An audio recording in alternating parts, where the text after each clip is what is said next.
Rate. They are going to have a revised TARP. That's the bailout plan for anybody outside of Washington or New York who doesn't get the language. They have $350 billion more to spend, and they've made clear they're going to have to come back for billions and billions more down the road. What can they do? Because when you go to those small towns, people think that money is not coming my way. And we are told that in this new plan, they say more transparency, they say more of a focus on housing to help the financial institutions, but they also say no requirement that banks lend the money. Be Treasury Secretary for a minute. What would Jack Welch do? Jack Welch is not good enough, and we have Geithner and we have Summers there to give us the perfect answer. I think that we've got to take these toxic assets and foreclosures and deal with both of them. In foreclosures, there are 5 suggestions out there, and I'm not sure which one is best. But we got to take action on that because we've got to stop the house price slide. On the question of the toxic assets, I favor a guarantee or insurance plan, keeping the assets on the bank's books so the banks work them out. And I don't agree with forcing lending. We've done that before, and we end up with some of the mess we have. I think you can't give people money and then say, make a bad loan. But on the other hand, if we take these bad assets, put a backstop, we don't put cash in, we put a government guarantee behind it, we don't spend zillions of dollars until they go bad, and we give incentives to the bankers to work it out to get so they don't take those loans from us, those guarantees. So but I'm not the expert. We have the nice thing is we have 2 very good people here, and I think the president Monday night can talk about these 2 very, very good people who both will put their best brains together and come up with a plan. But that plan, John, is 1,000 times more important than all this stimulus discussion, whether it's 819, 820, 821. That's all politics. That's not jobs. But that's where I come out. I think the president would like to think it's not all politics. There's some jobs in there. But, Jack Welch, what do you say to Republicans who say, you know what, we can't afford all this deficit spending. If a bank's in a bad strait, let it fail? I think get the most pragmatic deal we can get. The president won the election.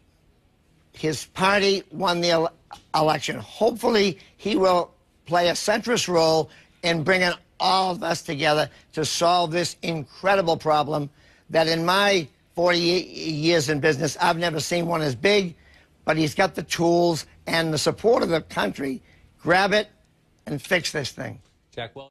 Let me tell the American people that the vote tonight on a proposal supported by all the Democrats and 2 Republicans is the farthest thing from a compromise proposal. In fact, legislation. Now, what we're talking about here is 2 out of 535 in the United States Congress, and both this cannot be considered by anyone to be bipartisan. Pell Grants. Now, Pell Grants means that students who have graduated from high school can go to college. They're not getting a job. They're not going out into the workplace. The teachers who are teaching them already have jobs teaching. I don't know where the jobs are created here. My point is twofold. It is a worthwhile program. We do it every year as part of the regular appropriation process. Why is it included in this bill as if it's going to stimulate something, as if it's going to create new jobs? It's not a stimulus. We do it every year. It's not a targeted investment strategically based on what yields the highest rate of return from the economy. It's sending kids to college, which of course is a good thing, but it shouldn't be part of the stimulus package. The stimulus package, with regard to spending, is supposed to identify those things that are going to require a lot of people to go to work and therefore get hired on to do jobs. But this is an example of the kind of thing that isn't targeted strategically to achieve that objective. Another item was $6 billion for special ed. Now, special education is a good thing. We appropriate money for it every year in the regular appropriation process. Why is it in this bill?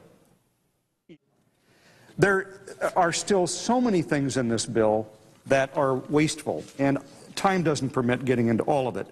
But let me just note some of the things that we had talked about originally that I thought at least the people who made this deal would want to cut out to avoid the embarrassment that they didn't do it. But it appears that these things are still in the bill, just to mention a few. The transition to digital TV, I'm not sure how that creates jobs. There's another $300 million for federal government cars.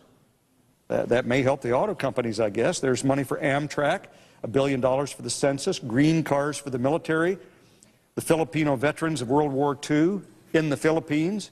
As I said, none of these things create jobs. They make...